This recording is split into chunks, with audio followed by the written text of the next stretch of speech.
গাজাকে ট্রাম্পের হাতে তুলে দিতে হবে। আমরা বলতে চাই এই গাজা কি ট্রাম্পের বাবার, যে ট্রাম্পের হাতে এই গাজাকে তুলে দিতে হবে। ক্ষমতার লোক, বিভিন্ন স্বার্থ এবং বিভিন্ন ভোগ লিপ্সায় তাদেরকে তাদের দায়িত্ব কর্তব্যকে ভুলিয়ে দিয়ে নেতারা তাদের রাজনৈতিক গদি টিকানোর জন্য ফিলিস্তিনের পক্ষে কথা বলছেন।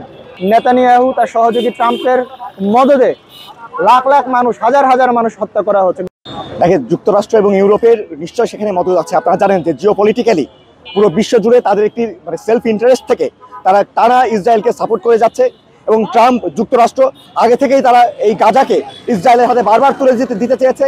এই নব্য ফ্যাসিস্ট ট্রাম্প সে এখন চাই, সে আমাদেরকে কি বলে যে গাজা নাকি তার হাতে তুলে দিতে হবে, তাহলে তিনি সুখ, স্বাচ্ছন্দ্য এবং উন্নতি সমৃদ্ধিতে গাজায় ভরিয়ে দেবেন এবং এটা নাকি মধ্যপ্রাচ্যের রাজনৈতিক যে স্থিতিশীলতা সেটি আনার জন্য গাজাকে ট্রাম্পের হাতে তুলে দিতে হবে। আমরা বলতে চাই এই গাজা কি ট্রাম্পের বাবার, যে ট্রাম্পের হাতে এই গাজাকে তুলে দিতে হবে। আমরা এটি কোনোভাবেই হতে দিতে পারি না এবং গাজায় যে হত্যাকাণ্ড চালানো হচ্ছে, ম্যাসাকার চালানো হচ্ছে, সেটি যদি অনতিবিলম্বে বন্ধ না করা হয়, আমরা ফিলিস্তিনকে জানাতে চাই, আমরা বিশ্ববাসীকে জানাতে চাই যে বাংলাদেশের মানুষ পুরোপুরি ফিলিস্তিনের মানুষের সাথে আছে এবং এই মজলুমদের সাথে আছে।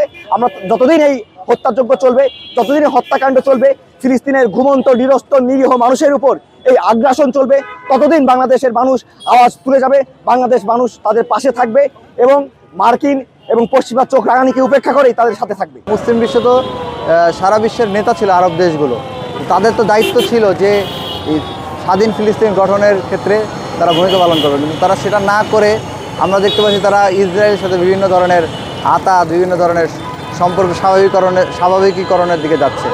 মূলত বাদশাহ ফয়সালের মৃত্যুর পর থেকেই আরব বিশ্বের একটা অধঃপতন আমরা দেখতে পাচ্ছি আর কি। ক্ষমতার লোক, বিভিন্ন স্বার্থ এবং বিভিন্ন ভোগ লিপ্সায় তাদেরকে তাদের দায়িত্ব কর্তব্যকে ভুলিয়ে দিয়ে 3টা বার্তা দিয়েছি।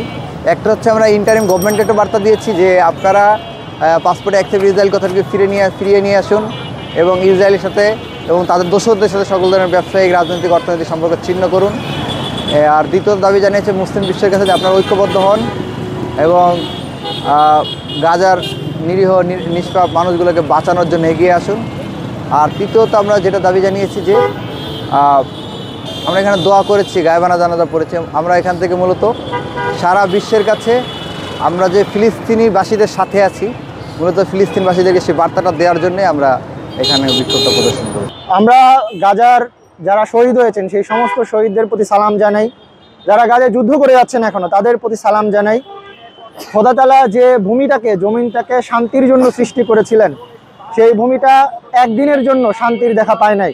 নেতানিয়াহু তার সহযোগী ট্রাম্পের মদদে লাখ লাখ মানুষ, হাজার হাজার মানুষ হত্যা করা হচ্ছে। ইসরায়েল অস্ত্রের ভাষায় আমাদের সাথে কথা বলছে, ফিলিস্তিনে বোমার ভাষায় কথা বলছে, কিন্তু আমরা শুধুমাত্র মুখের ভাষায় কথা বলছি। আমরা এতই দুর্বল যে মুখের ভাষা ছাড়া প্রতিবাদ জানানোর আর আমাদের কোনো জায়গায় নেই। আমরা আশা করি বাংলাদেশ সরকার এবং আমরা ঢাকা বিশ্ববিদ্যালয়ের শিক্ষার্থীরাও ফিলিস্তিনের পাশে আছি এবং ফিলিস্তিন আজাদ হওয়া পর্যন্ত তাদের পাশে থাকবো। ইতিমধ্যে গতকাল দেখতে পেয়েছি মুসলমানদের বৈশ্বিক যে আলেমদের সংস্থা international union of Muslim scholars যে ফোরাম, সেই ফোরাম থেকে আলী কারাদাগির নেতৃত্বে 15 জন আন্তর্জাতিক আলেমের এক ফতুয়া স্বাক্ষরিত হয়েছে।